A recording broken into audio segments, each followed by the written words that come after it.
Saya juga membentuk suatu badan baru, Badan Percepatan Pengentasan Kemiskinan. Badan ini akan mempelajari, akan mengikuti semua program-program perlindungan sosial, semua program-program bantuan ke bagian golongan rakyat yang masih perlu bantuan. Bismillahirrahmanirrahim. Assalamualaikum warahmatullahi wabarakatuh.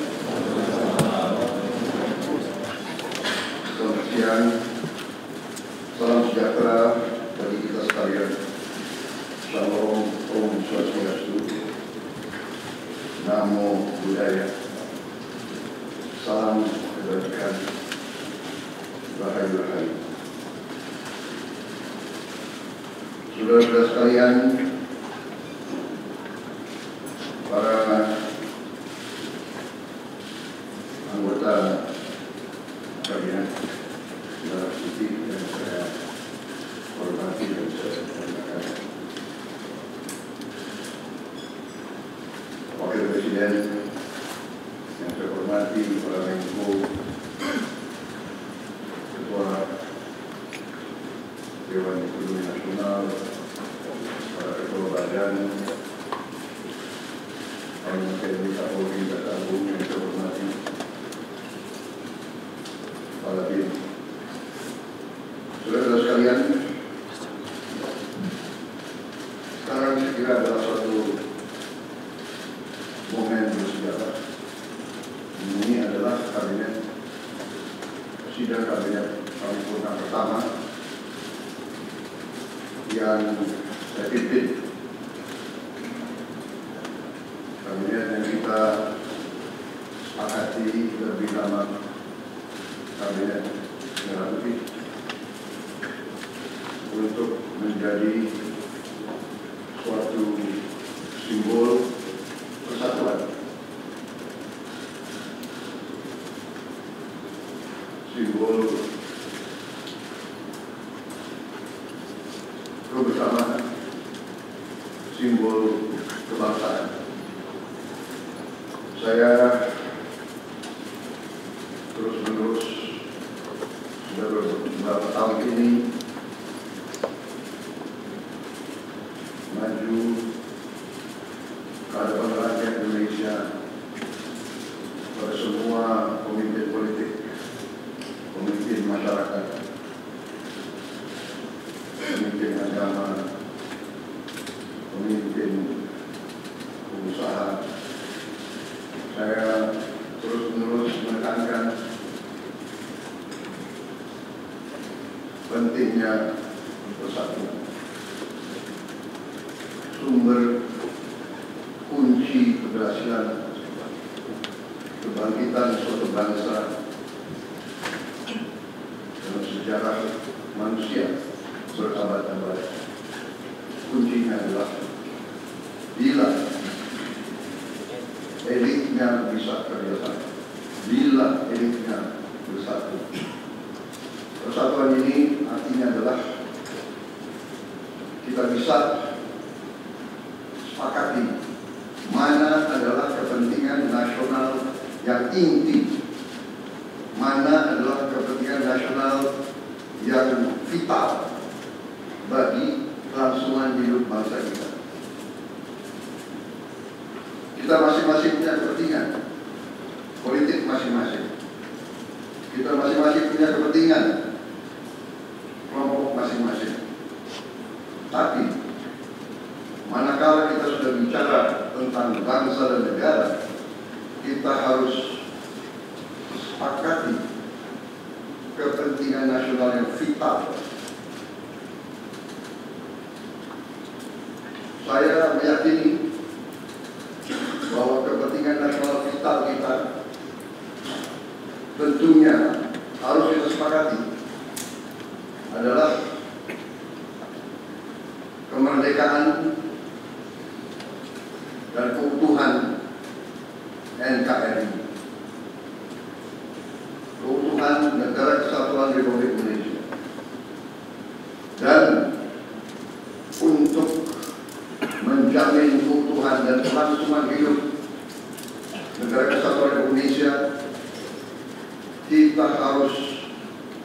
dengan handal, dengan cerdik, dengan pandai bisa menjaga dan mengelola kekayaan bangsa kita. Hanya apabila kita bisa menjaga dan mengelola dengan baik semua kekayaan kita, hanya dengan demikian kita bisa memberi pelayanan kepada rakyat kita. Kita bisa memberi kebutuhan hidup rakyat kita. Kita bisa membayar segala keperluan suatu negara modern. Dan di antaranya tentunya adalah menjamin kedaulatan bangsa. Saya ingatkan saudara sekalian, jangan sampai kita lupa dengan Undang-Undang Dasar kita sendiri, Undang-Undang Dasar 1945, yang jelas dalam pembukaannya tertera tujuan-tujuan nasional kita, di mana tujuan-tujuan nasional kita sangat jelas oleh pendiri-pendiri bangsa kita. Tujuan pertamanya adalah melindungi segenap bangsa Indonesia dan seluruh tumpah darah Indonesia. Ini tujuan nasional yang pertama. Untuk kita survive. Karena itu kita perlu memikirkan apakah kita sudah cocok atau tidak investasi kita kepada pertahanan bangsa Indonesia. Kedua, tentunya memajukan kesejahteraan umum.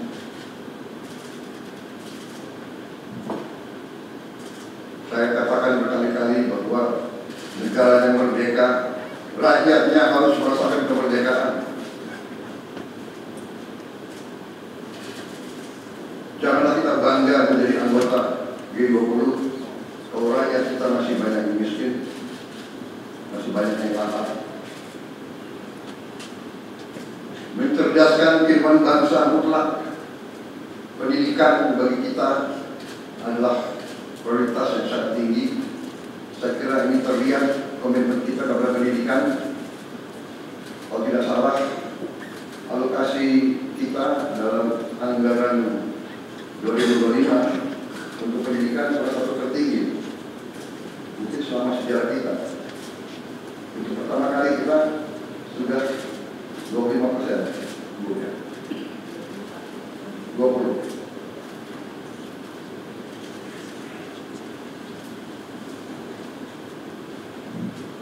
Jadi masalah pendidikan sangat utama. Ya tentunya tujuan nasional keempat kita juga hadir dalam pergolakan ataupun interaksi dunia, di mana kita harus selalu membela kemerdekaan bangsa-bangsa. Dan karena itu, mau tidak mau Indonesia harus kuat. Saudara sekalian, dalam hal ini semua ada beberapa penekanan dari saya. Saya paham bahwa kita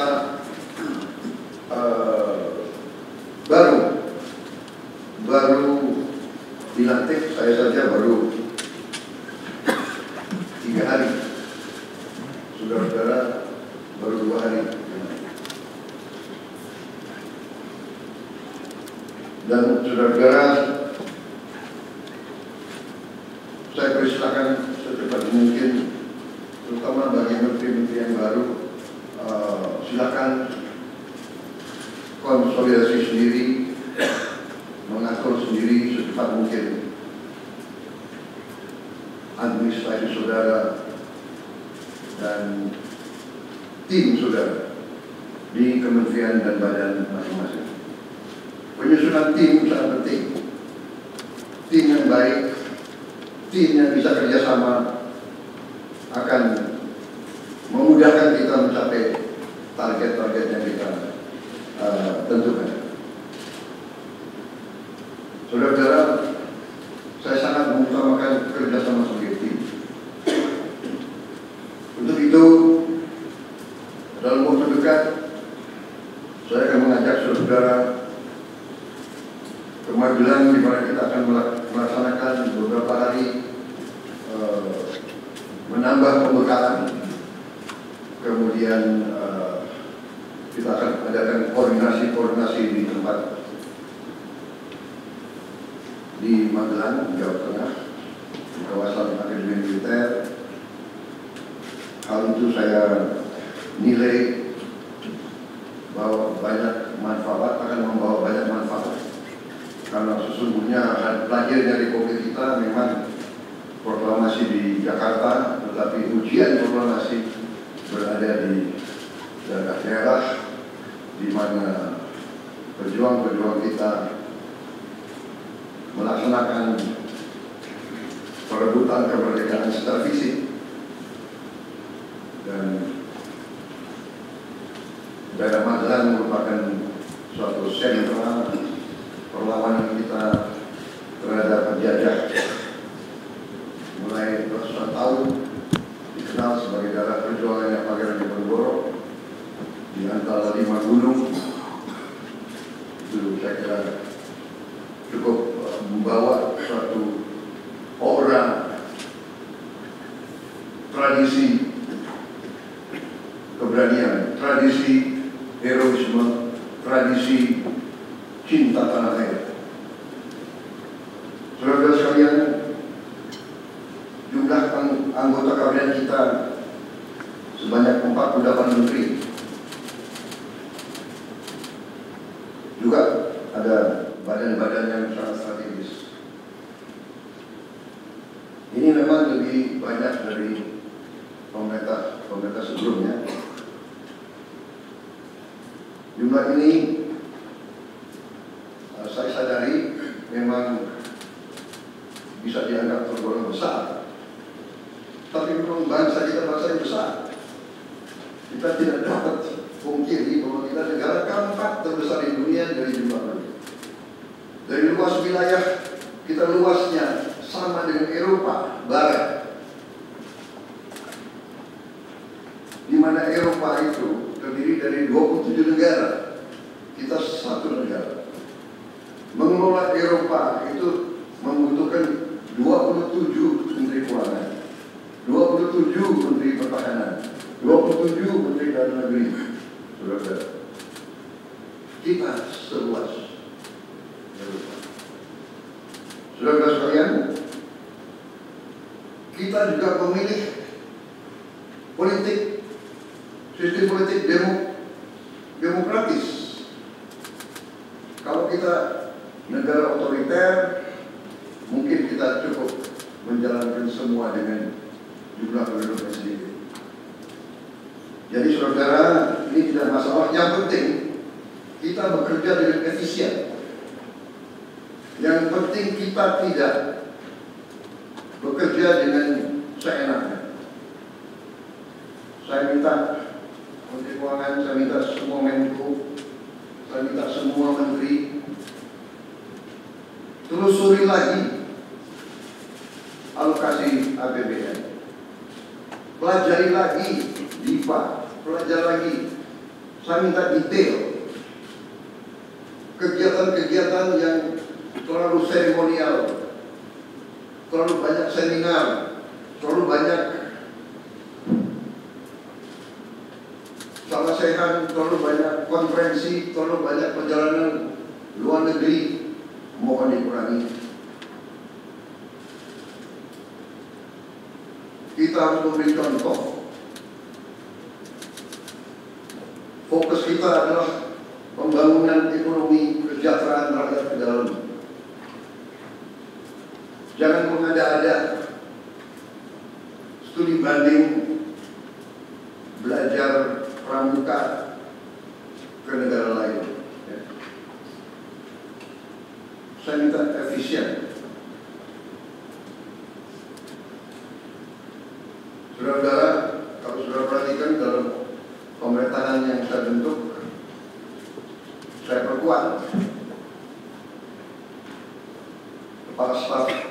kepresidenan. Saya perkuat itu. Saya ada tambahan lagi Badan Pengendalian Pembangunan dan Investigasi Khusus.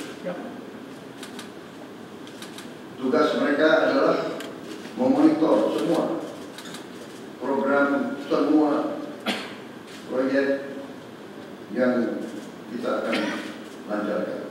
Saya juga membentuk suatu badan baru, Badan Percepatan Pengentasan Kemiskinan. Badan ini akan mempelajari, akan mengikuti semua program-program perlindungan sosial, semua program-program bantuan ke bagian golongan rakyat yang masih perlu bantuan.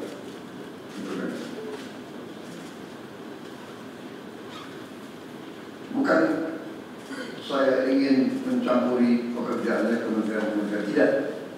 Tapi saya ingin membantu. Di mana ada bottleneck, di mana ada kesulitan, segera kita atasi. Marilah kita jujur mengakui bahwa birokrasi di kita sangat terkenal. Sangat terkenal.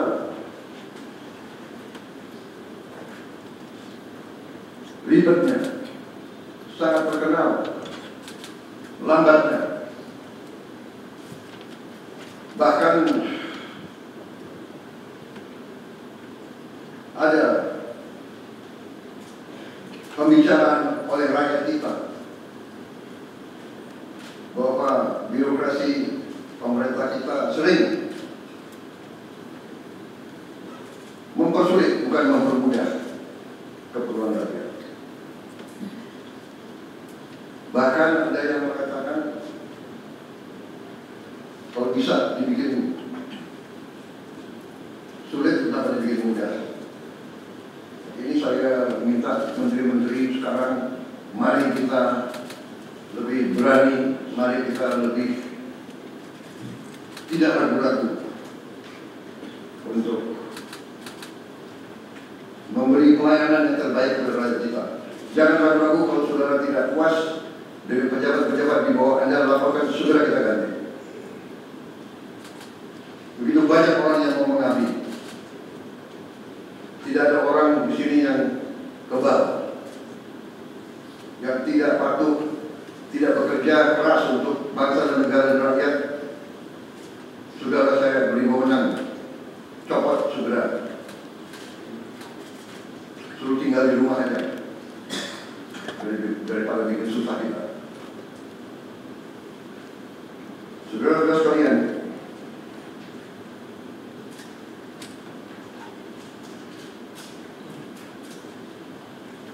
saya kira dalam waktu dekat saudara akan menyiapkan program kerja saudara masing-masing. Saya beri kesempatan saudara, dan sewaktu-waktu terus saya akan panggil koordinasi. Tadi pagi sebelum sidang kabinet saya sudah koordinasi sama beberapa menteri, dengan Jaksa Agung, dengan BPKP, dan besok pun kita akan lanjutkan. Ada beberapa pengarahan dari saya, Menteri Bappenas, pastikan semua program dan kegiatan di semua kementerian lembaga mempunyai kontribusi yang signifikan, terukur, dan saling bersinergi. Pelajari kembali semua proyek. Jangan ada proyek yang mercusuar. Semua ditujukan kepada yang saya sampaikan pada pidato saya di depan majelis permusyawaratan rakyat pada hari pelantikan saya. Kita harus swasembada pangan. Itu prioritas dasar karena situasi global. Orang besar bisa pecah setiap saat. Kita harus jamin kemampuan kita memberi makan rakyat kita. swasembada energi mutlak. Kita bersyukur kita punya sumber alam yang sangat besar. Kita sekarang tidak boleh ragu-ragu memanfaatkannya sebaik-baiknya.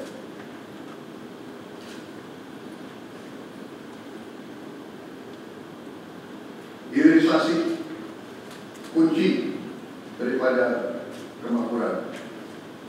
Karena itu saya minta menteri-menteri terkait, Menteri Investasi, Hilirisasi, Menteri Bappenas, Menteri SDM,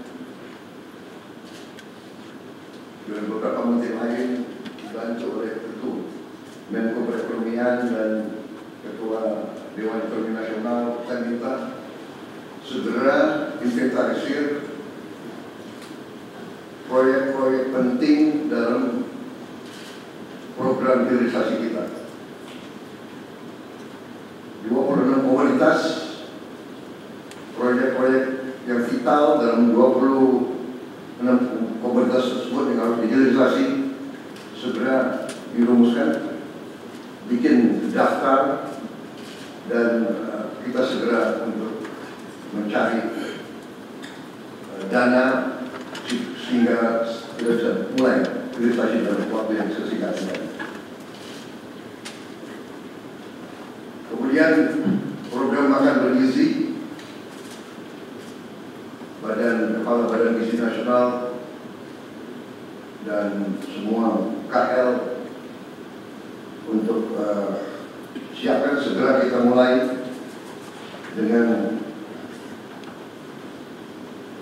bergerak cepat, tepat sasaran, terukur, tapi jangan takut dengan kesulitan.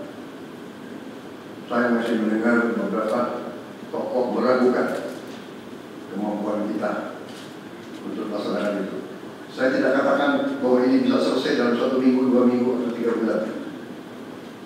Tidak ada di antara kita yang punya tongkat Nabi Sulaiman. Tapi kita bisa berhitung, kita bisa mengelola, kita bisa alokasi dana, kita bisa kerahkan sumber daya, dan kita akan mencapai target yang kita tentukan. Saya pun yakin, saya pertaruhkan kepimpinan saya. Bagi saya, makan bergizi untuk anak-anak dan ibu hamil ini adalah strategik. Yang tidak mendukung hal ini silakan keluar dari pemerintah yang saya pilih. Kita satu tim, harus yakin semuanya. Ini bagian daripada rencana kebangkitan bangsa Indonesia. Dan sesudah itu, tentunya yang saya katakan pendidikan sangat mutlak. Saya sudah panggil Menteri Pendidikan Tinggi, Sains dan Menteri Pendidikan Dasar Menengah. Kita sudah mempunyai gambaran besar bagaimana kita segera akan menyentuh semua anak kita. Kita akan gunakan teknologi untuk mempercepat membawa pendidikan kepada anak kita. Dan ini sudah itu tentunya kesehatan juga penting. Demokratisasi yang paling cepat, yang paling dirasakan oleh rakyat adalah pendidikan dan kesehatan. Kalau kita bisa memberi pendidikan yang terbaik untuk anak-anak kita, kesehatan yang memadai untuk seluruh rakyat kita, itu adalah demokrasi yang sebenarnya. Menteri Kesehatan teruskan reformasi kesehatan, atasi kekurangan dokter dan tenaga kesehatan. Kita punya program khusus, nanti kita bahas itu sendiri. Ini semua harus ditopang oleh pertahanan yang kuat, penegakan hukum yang tidak ragu-ragu. Saya minta Jaksa Agung, Kapolri, BPKP, Badan Intelijen Negara fokus. Ancaman berat bagi kita judi online, narkoba, penyelundupan, penyelewengan, korupsi, kebocoran. Hanya dengan penegakan hukum yang tegas dan intelijen yang baik, bukti-bukti yang kuat, bisa kita segera mitigasi hal ini semua.